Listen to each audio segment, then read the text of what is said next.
Hello everyone and welcome to Campfire Cooking with Christina.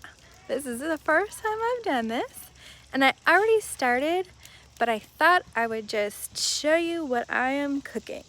So this morning, let me flip you around. We are out camping, so I'm going to show you.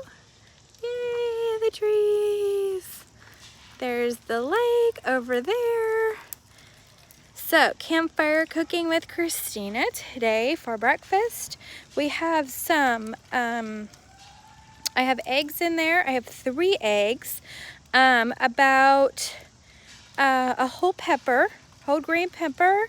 I put a little butter in there. I have some sausage hot links to give it some spice, and then some cheese. And I'm letting that kind of form into a little bit of an omelet. And on the side over here, I have potato boats. They are wrapped in foil. I have them chopped up, wrapped in foil with some Sazon, garlic salt, onion powder, Himalayan salt, and some pepper. And they've been kind of just going over the fire for a little bit.